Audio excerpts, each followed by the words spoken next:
മറക്കരുത്. നമ്മൾ എന്ത് ചെയ്തു? ദൈവം അവരോട് നേരിട്ട് സംസാരിച്ചുകൊണ്ടിരുന്നു. തിയോക്രസി അല്ലെങ്കിൽ തിയോക്രസി എന്ന് പറഞ്ഞു കഴിഞ്ഞാൽ ദൈവം രാജാവായിരിക്കുന്ന അവസ്ഥ. ദൈവം നേരിട്ട് ഭരിച്ചു, നേരിട്ട് സംസാരിച്ചു. നോഹ മുതൽ പാട്രിയാർക്സ് വരെയും നേരിട്ടാണ് ഭരണം. പക്ഷെ അവിടുത്തെ പ്രത്യേകത എന്നറിയാമോ? എല്ലാ മനുഷ്യരിലുമില്ല, ചില മനുഷ്യരിലേക്ക് ദൈവം മാറ്റിയിരിക്കുകയാണ്. മോശ തുടങ്ങി മുൻ ന്യായാധിപന്മാർ, ശമൂവേൽ അല്ലെങ്കിൽ ജഡ്ജസിന്റെ കാലഘട്ടത്തിലും തിയോക്രസി തന്നെയാണ്. ദൈവം ന്യായാധിപന്മാരിലൂടെ എന്ത് ചെയ്യുകയാണ്? ഭരണം നടത്തുകയാണ്. എന്നാൽ ശമൂവേലിന്റെ കാലത്ത് ജനം പറഞ്ഞതെന്നറിയാമോ? ഞങ്ങൾക്ക് ദൈവം രാജാവായിരുന്നാൽ പോരാ, ഞങ്ങൾക്ക് യുദ്ധം നയിക്കാൻ ഞങ്ങൾക്ക് ഒരു പുതിയ രാജാവിനെ വേണം. ശമൂവേലിന്റെ പുസ്തകം 8-5 വാക്യത്തില് സകല ജാതികൾക്കും സകല ജാതികൾക്കും ഉള്ളതുപോലെ ഞങ്ങളെ ഭരിക്കേണ്ടത് ഞങ്ങൾക്ക് ഒരു രാജാവിനെ നിയമിച്ചു തരണം. ഒരു പുതിയ സിസ്റ്റമാണ്. ഞാൻ ദൈവരാജ്യത്തെക്കുറിച്ച് പിന്നീട് അവിടെ ക്ലാസ് എടുക്കുന്നുള്ളൂ. അങ്ങനെ ഞാൻ കുറച്ചുകൂടി ഈ കാര്യങ്ങളെക്കുറിച്ച് ഡിസ്ക്രൈബ് ചെയ്യാമെന്ന് ഞാൻ ചിന്തിക്കുന്നുണ്ട്. അതുകൊണ്ട് ഈ കാര്യത്തെക്കുറിച്ച് കൂടുതൽ പറയാനായിട്ട് ഞാൻ ഉദ്ദേശിക്കുന്നില്ല. എന്നാൽ അവിടെ പറയുന്ന ഒരു പ്രധാനപ്പെട്ട കാര്യം സകല ജാതികൾക്കും ഉള്ളതുപോലെ എന്നുള്ള വാക്ക് നമ്മൾ ശ്രദ്ധിക്കണം. എല്ലാ കാലങ്ങളിലും ദൈവജനങ്ങൾക്കും ഉള്ള ഒരു ടെൻഡൻസിയാണെന്ന് നമുക്ക് മറ്റുള്ളവരെ പോലെ ആകുക എന്നുള്ളത്. മറ്റുള്ളവരെ പോലെ ആകും. പക്ഷെ നമ്മളെ ദൈവം എന്താ ചെയ്തിരിക്കുന്നത്? മറ്റുള്ളവരിൽ നിന്ന് വ്യത്യസ്തരായിട്ടാണ് വിളിച്ചിരിക്കുന്നത്. സംഖ്യാപുസ്തകം 23-9 വാക്യത്തിൽ വിളയാൻ പറയുന്നത്, ഇതാ തനിച്ചു പാർക്കുന്ന ഒരു ജനം ജാതികളുടെ കൂട്ടത്തിൽ എണ്ണപ്പെടുന്നതുമില്ല. സഭ സകല ജാതികളെയും പോലല്ല. എന്നാൽ ഇവിടെ പറയുന്നത് എന്താണ്? ഞങ്ങൾക്ക് സകല ജാതികളെയും പോലെ. അപ്പൊ അതാണ് അതിനകത്ത് ഏറ്റവും വലിയ പ്രശ്നം എന്ന് പറയുന്നത്. We should never go for that kind of attitude. നമ്മൾ സെപ്പറേറ്റഡ് ആണ്. We are called for a special purpose. എക്ലീസിയ എന്ന് പറഞ്ഞാൽ എന്താണ്? വിളിച്ച് വേർതിരിക്കപ്പെട്ടവരുടെ കൂട്ടം. ഒരു പ്രത്യേക ദൗത്യത്തിനായിട്ട് വിളിച്ച് വേർതിരിക്കപ്പെട്ടവരാണ് നമ്മൾ. ഒരു വലിയ ജനക്കൂട്ടം നിൽക്കുമ്പോഴത്തേക്ക് ഒരു ട്രംപറ്റ് കേൾക്കുക, കാഹളനാദം കേട്ടിട്ട് ആ കാഹളനാദത്തിന്റെ ശബ്ദം തിരിച്ചറിഞ്ഞ് ആ ശബ്ദത്തിന് റെസ്പോണ്ട് ചെയ്ത് ഒരു ഗ്രൂപ്പ് മാറിപ്പോയി വേറെ അല്ലെങ്കിൽ ആ കാഹളമൂതിയ ആളുടെ അടുത്ത് ചെന്ന് അയാൾക്ക് വേണ്ടി കൂടി വരുന്നത് പോലെയാണ് വാസ്തവത്തിൽ എക്ലീസിയ എന്ന് പറയുമ്പോഴത്തേക്ക്. ഒരു വലിയ മോബ്, വലിയൊരു ജനക്കൂട്ടം. ആ ജനക്കൂട്ടത്തിനകത്ത് നിന്ന് കർത്താവിന്റെ കാഹളനാദം കേട്ട് നമ്മൾ എന്ത് ചെയ്യാണ്? നമ്മൾ വേർതിരിഞ്ഞ് അവന്റെ അടുത്ത് ചെന്നിരിക്കുകയാണ്. സങ്കീർത്തനം 4-3 വാക്യത്തിൽ യഹോവ ഭക്തനെ തനിക്ക് വേണ്ടി വേർതിരിച്ചിരിക്കുന്നു എന്നറിവിന്നാണ്. We are separated unto him. അവന് വേണ്ടി വേർപെട്ട ജനം അല്ലെങ്കിൽ വേർപെട്ട സഭ അതൊരു പദവിയായിട്ട് മനസ്സിലാക്കണം. കാര്യം God has called us unto himself. അവന് വേണ്ടി എന്നുള്ളതിനേക്കാൾ ഉപരി അവനിലേക്ക്. We are called unto himself. അവനിലേക്ക്, തനിക്ക് വേണ്ടി വേർതിരിച്ചിരിക്കുന്നു എന്ന് നമ്മൾ മനസ്സിലാക്കണം. അപ്പോൾ നമുക്ക് എല്ലാവരെയും പോലെ ആകുക എന്നുള്ളതല്ല, ജാതികളെ പോലെയോ മറ്റ് സമുദായക്കാരെ പോലെയോ മറ്റാളുകളെ പോലെയോ ആയിത്തീരണമെന്ന് പറയുന്നത് ഒരു ദുരന്തമാണ്. Because God has called us to be with our God. ദൈവത്തോട് ചേർന്ന് and we should be unto him. അവനിലേക്ക് നമ്മളുടെ ഫേസ് ഷുഡ് ബി അവനിലേക്ക് തിരിച്ചു വെച്ചിരിക്കുന്ന ഒരു മുഖമായിരിക്കണം നമ്മളുടേത്. We should never look to the people around us. ചുറ്റുമുള്ള ആളുകളുടെ ഒരു കാര്യമല്ല. അതല്ല കർത്താവ് നമ്മളിൽ നിന്ന് പ്രതീക്ഷിക്കുന്നത് എന്ന് നമ്മൾ അറിയണം. അല്ല, ദൈവമാണ് നമ്മുടെ രാജാവ്. ഫറവോനോട് കർത്താവ് പറയുന്നതാണ് പുറപ്പാട് 4-22 വാക്യത്തിൽ, നീ ഫറവോനോട് യഹോവ ഇപ്രകാരം അരുളി ചെയ്യുന്നു, ഇസ്രായേൽ എന്റെ പുത്രൻ, എന്റെ ആദ്യജാതൻ തന്നെ.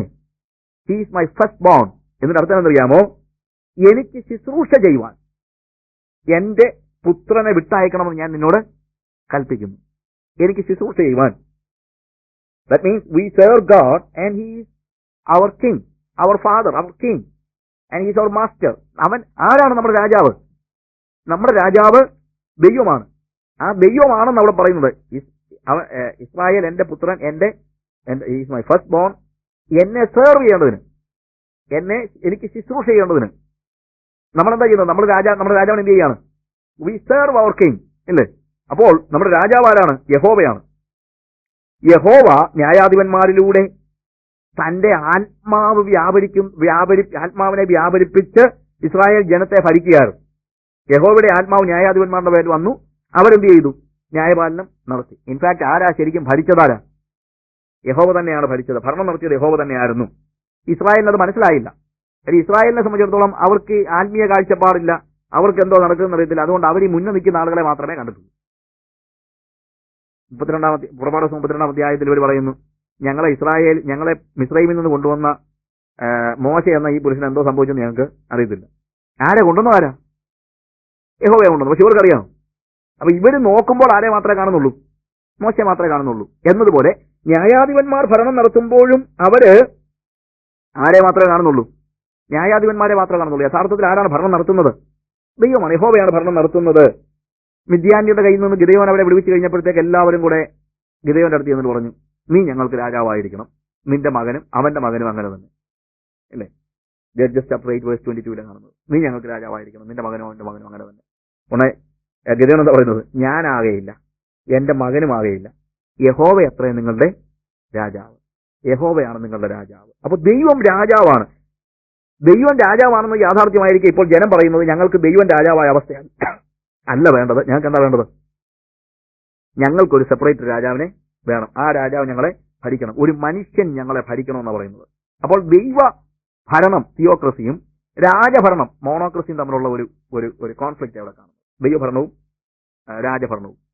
ശമൂവേല് ചെന്നിട്ട് ദൈവത്തിന് സന്നിധി ചെന്ന് 1 ശമൂവേൽ 8-7 വാക്യങ്ങളിൽ പറയുമ്പോൾ ശമൂവേൽ എന്നിട്ട് പറയാണ്, ഞാനിപ്പം പ്രായമായി, എന്നെ അവർക്ക് വേണ്ട.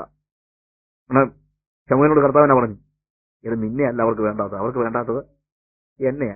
ഞാൻ അവരെ ഭരിക്കാതിരിക്കത്തക്കവണ്ണം അവർ എന്നെ അത്രേ ഉപേക്ഷിച്ചത്. നിന്നെ അല്ല അവർ ഉപേക്ഷിച്ചത്. ആരെ ഉപേക്ഷിച്ചത്?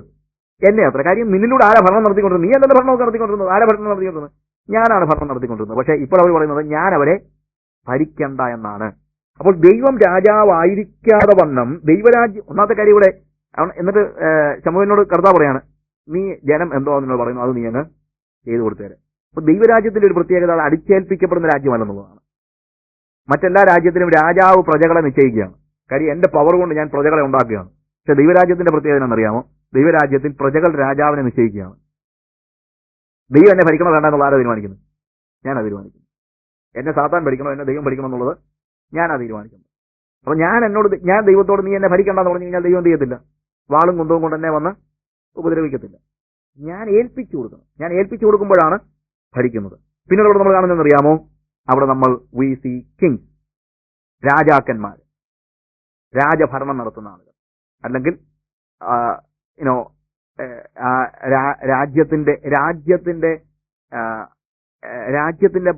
രാജ്യത്തിലെ ജനങ്ങളെ ദ റോയൽ ട്രജക്ടറി, ആ റോയൽ ലെവലിൽ ഭരിക്കുന്ന ആളുകൾ. അപ്പോൾ ഈ രാജാക്കന്മാരെ ദൈവം ഭരിക്കാൻ ഏൽപ്പിച്ചു കൊടുത്തെങ്കിലും അത് ദൈവത്തിന്റെ പൂർണ്ണഹിതമൊന്നും അല്ലായിരുന്നു. പക്ഷെ ദൈവം എന്ത് ചെയ്തു? രാജാക്കന്മാരെ സമ്മതിച്ചു. എന്നാൽ രാജാക്കന്മാരെ ഭരിക്കാൻ ഏൽപ്പിച്ചു കൊടുത്തെങ്കിലും ദൈവത്തിന്റെ മനസ്സിൽ ദൈവം ഒരിക്കലും ദൈവിക ഭരണം എന്നുള്ള ആ ഒരു ചിന്തയെ വിട്ടുകളയത്തുമില്ല. കാരണം ദൈവത്തിന്റെ ഒരു ഇഷ്ടവും ഒരിക്കലും ദൈവം വിട്ടുകളയത്തില്ല. ഞാൻ നേരത്തെ പറഞ്ഞു ഇല്ലേ? ദൈവത്തിന്റെ ഒരു ഇഷ്ടവും ദൈവം ഒരിക്കലും വിട്ടുകളയത്തില്ല. അതുകൊണ്ട് God wanted to in fact rule over those people. അതിനുവേണ്ടി ദൈവം എന്ത് ചെയ്യുന്നറിയാമോ? രാജാക്കന്മാര് പ്രത്യക്ഷത്തിൽ ഭരണം നടത്തുമ്പോൾ രാജാക്കന്മാരിലൂടെ ദൈവത്തിന് ഭരിക്കാൻ പറ്റത്തില്ല. കാര്യം രാജാക്കന്മാർക്ക് ദൈവമായിട്ട് ബന്ധമൊന്നുമില്ല. രാജാക്കന്മാരിലൂടെ ദൈവം ഭരിക്കുമെന്ന് അവർ ചിന്തിച്ചെങ്കിലും രാജാവ് ദൈവത്തിന്റെ ആലോചനയ്ക്ക് വേണ്ടി കാത്തിരിക്കുന്നു, അല്ലെങ്കിൽ പറ്റത്തില്ലല്ലോ. അതുകൊണ്ട് ദൈവം എന്ത് ചെയ്യുന്നറിയാമോ? ദൈവം ഒരു പുതിയ ഒരു ഗ്രൂപ്പിനെ ഇറക്കുകയാണ്. They were the prophet. അവരാണ് പ്രവാചകന്മാർ. അപ്പോൾ രാജാവ് ഭരിക്കുമ്പോഴും ദൈവം എന്ത് ചെയ്യുന്നുണ്ട്? പ്രവാചകന്മാരെ ആക്കുന്നുണ്ട്. രാജാവ് ഭരിക്കുമ്പോഴും അവിടെ ദൈവഭരണം ആരിലൂടെ നടക്കുന്നു? പ്രവാചകനിലൂടെ. മനുഷ്യന്റെ ഭരണം ആരിലൂടെ നടക്കുന്നു? രാജാവിലൂടെ. ഇത് തമ്മിൽ എപ്പോഴും പ്രശ്നം ഉണ്ടാകുന്നുണ്ട്. ഞാൻ പറഞ്ഞല്ലോ, മോണോക്രസി അല്ലെങ്കിൽ ആദ്യത്തെ രാജാവായിട്ട് തന്നെ വരുന്ന ആരാണ്? ശൗൽ. അപ്പോൾ ശൗൽ രാജഭരണത്തിന്റെ പ്രതിനിധിയും ശമൂവേൽ ദൈവഭരണത്തിന്റെ പ്രതിനിധിയുമാണ്. 2 വർഷം കഴിഞ്ഞപ്പോഴത്തേക്ക് എന്ത് ചെയ്യുന്നു? രാജഭരണം ദൈവഭരണത്തെ അടിച്ചമർത്താനായിട്ട് നോക്കുകയാണ്. അല്ലെങ്കിൽ വേറെ രീതി പറഞ്ഞു കഴിഞ്ഞാൽ ഭരണ നേതൃത്വവും ആത്മീയ നേതൃത്വവും തമ്മിലുള്ള ഒരു ക്ലാഷ്. അത് ഇന്നും ഇന്നലെ തുടങ്ങിയൊന്നുമല്ല. ഭരണ നേതൃത്വവും ആത്മീയ നേതൃത്വവും തമ്മിലുള്ള വലിയ വടംവലി, അതാണ് നമ്മൾ കാണുന്നത്. വലിയ വടംവലി. അതിൽ ഭരണ നേതൃത്വം പ്രത്യക്ഷത്തിൽ തന്നെ അധികാരമുള്ള ആളുകളായതുകൊണ്ട് നാച്ചുറലി എന്ത് പരിശ്രമിക്കും? ആത്മീയ നേതൃത്വത്തെ അടിച്ചമർത്താനായിട്ട് പരിശ്രമിക്കുന്നതാണ് നമ്മൾ കാണുന്നത്. എന്നാൽ ദൈവത്തിന്റെ പദ്ധതി, പ്രവാചകന്മാരിലൂടെ ദൈവാത്മാവ് ആത്മീയ ഭരണം നടത്തുക എന്നുള്ളതാണ്. Spiritual leadership. പക്ഷെ എല്ലാവർക്കും സ്പിരിച്വൽ ലീഡർഷിപ്പിന്റെ ഒരു പ്രത്യേകത എന്ന് വെച്ച് കഴിഞ്ഞാൽ അതിനകത്ത് ആഗ്രഹിക്കത്തക്കതായിട്ടൊന്നുമില്ല. അവർക്ക് ചെങ്കോലില്ല, കിരീടമില്ല, ഒരുപക്ഷെ ഭക്ഷണം കിട്ടത്തില്ല, പലപ്പോഴും അടിയും പീഡനങ്ങളുമാണ്. അതുകൊണ്ട് ആത്മീയ നേതൃത്വം ഏറ്റെടുക്കാനായിട്ട് ആൾക്കാർക്ക് പലപ്പോഴും താല്പര്യമില്ല. ഭരണ നേതൃത്വത്തിന് വേണ്ടി എപ്പോഴും അടിയുണ്ടാകും. ഭരണ നേതൃത്വത്തിന്റെ പ്രത്യേകത ഡൈനാസ്റ്റി ഉണ്ടെന്നുള്ളതാണ്. ഗിദെയോന്റെ അടുത്ത് അവിടെ എന്ന് പറയുന്നത്, നീ ഞങ്ങൾക്ക് രാജാവായിരിക്കണം, നിന്റെ മകനും അവന്റെ മകനും അങ്ങനെ തന്നെ. എന്നാൽ പ്രവാചകന് ഡൈനാസ്റ്റി ഇല്ല. പ്രവാചകനെ ദൈവം എന്ത് ചെയ്യാണ്? ഓരോ പ്രവാചകനെയും ദൈവം അഭിഷേകം ചെയ്യാണ്. ഓരോ പ്രവാചകനെയും അഭിഷേകം ചെയ്യുന്നതാണ് നമ്മൾ കാണുന്നത്. എന്നാൽ ഈ ഭരണത്തിന്റെ ക്രമത്തെക്കുറിച്ച് 1 Kings chapter 19 verse 15 to 17 നമ്മൾ വായിക്കുമ്പോൾ ഏലിയാവിനോട് കർത്താവ് പറഞ്ഞൊരു കാര്യമുണ്ട്. നീ ഇവിടെ നിന്ന് അരാമിലേക്ക് പോകണം. അവിടെ ഹസായേലിനെ ദമ്മശേക്കിൽ ചെന്നിട്ട് അല്ലെങ്കിൽ ഡമാസ്കസിൽ ചെന്നിട്ട് സിറിയയുടെ രാജാവായിട്ട് ഹസായേലിനെ നീ അഭിഷേകം ചെയ്യണം. അത് കഴിഞ്ഞിട്ട് നീ ഇസ്രായേലിൽ വരണം. ഇസ്രായേലിൽ വന്നിട്ട് യേഹുവിനെ നീ അഭിഷേകം ചെയ്യണം. അതോടൊപ്പം തന്നെ നീ ആരെ അഭിഷേകം ചെയ്യണം? എലീശയെ അഭിഷേകം ചെയ്യണം. ഇത് ഭരണത്തിന്റെ 3 തലങ്ങളാണ്. ഒന്ന് secular world, 2 church, that is Israel, and finally ചർച്ചിലെ തന്നെ ആത്മീയ നേതൃത്വത്തിന്റെ പ്രതിനിധിയാണ് ആര്? എലീശ. പക്ഷേ നമ്മൾ പറയുന്നത് ഇവിടെ ഇതിന്റെ ആ ഓർഡർ ഒന്ന് ആലോചിക്കണം. ഹസായേലിന്റെ വാളിന് ഒഴിവാകുന്നവനെ യേഹു കൊല്ലും, യേഹുവിന്റെ വാളിന് ഒഴിവാകുന്നവനെ ഏലീശ കൊല്ലും. അപ്പോൾ ആത്യന്തിക ഭരണം ആരുടെയിലാണ് കിടക്കുന്നത്? ആത്മീയ നേതാവിന്റെ കയ്യിലാണ്. പ്രത്യക്ഷത്തിൽ നേരെ തിരിച്ചല്ലേ. ഏലീശായിക്ക് എന്തെങ്കിലും പറ്റിയില്ലെങ്കിൽ, നമ്മളിപ്പോ ഇന്ന് അങ്ങനെയാണല്ലോ, സഭയിൽ പ്രശ്നം തീർന്നില്ലെങ്കിൽ കോടതി കൊണ്ടുപോകും, കോടതി പ്രശ്നം തീർന്നില്ലെങ്കിൽ രാഷ്ട്രീയക്കാരെ പിടിക്കും, ഇല്ലേ? ഇങ്ങനെയൊക്കെ ആണല്ലോ. അല്ലെങ്കിൽ അങ്ങനെ ഈ കോടതിയാണോ രാഷ്ട്രീയക്കാരാണോ വിടുന്നത് നമുക്കറിയത്തില്ല. എനിവേ, നമ്മൾ നേരെ തിരിച്ചാണ് ഈ ഓർഡർ എല്ലാം കൊണ്ടുവന്നിരിക്കുന്നത്. പക്ഷേ വേദപുസ്തകത്തിന്റെ ഓർഡർ എന്താണ്? Secular leadership and the leadership inside Israel and finally the spiritual leadership. പക്ഷെ ഫൈനാലിറ്റി എപ്പോഴും എന്താണ്? അന്തിമമായി എന്താണ് നോക്കുന്നത്? It is the theocratic stage. ദൈവം രാജാവായിരിക്കുന്ന അവസ്ഥ. എല്ലാ ലോകവും ദൈവം അദൃശ്യമായിട്ട് ഭരിക്കുന്നു. സഭ ദൈവത്തിന്റെ രാജ്യമാണ്. എന്നാൽ പ്രവാചകൻ നേരിട്ട് ദൈവശബ്ദം കേട്ട് ദൈവത്തിന് വേണ്ടി ഭരണം നടത്തുന്നു.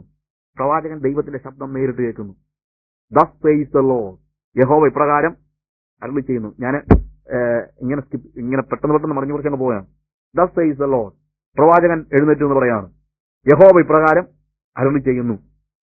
യഹോവ ഇപ്രകാരം അരുളി ചെയ്യുന്നു എന്ന് പറയുന്നത് ആ കാലയളവിലെ മറ്റൊരു ഫ്രേസിന്റെ ഒരു അനുകരണം. ഒരു കണക്ക് പറഞ്ഞു കഴിഞ്ഞാൽ എന്താണെന്ന് ചോദിച്ചു കഴിഞ്ഞാൽ, ദസ് സേയ്സ് ദ കിങ് എന്ന് പറഞ്ഞ് രാജസദസ്സിൽ രാജാവിന്റെ തീരുമാനങ്ങളെ ടൗണിൽ സ്ട്രീറ്റിൽ വിളിച്ചു പറയാൻ ആളുകളെ ആക്കിയിട്ടുണ്ടായിരുന്നു. അല്ലെങ്കിൽ സ്ട്രീറ്റിൽ നമ്മളിപ്പം പറയുന്നത് കോൺഗ്രസ് സ്പോക്സ്മെൻ എന്നൊക്കെ പറയുന്നത്, അല്ലെങ്കിൽ പാർട്ടി സ്പോക്സ്മെൻ എന്ന് പറയുന്നത് പോലെ പാർട്ടിയുടെ വക്താക്കൾ.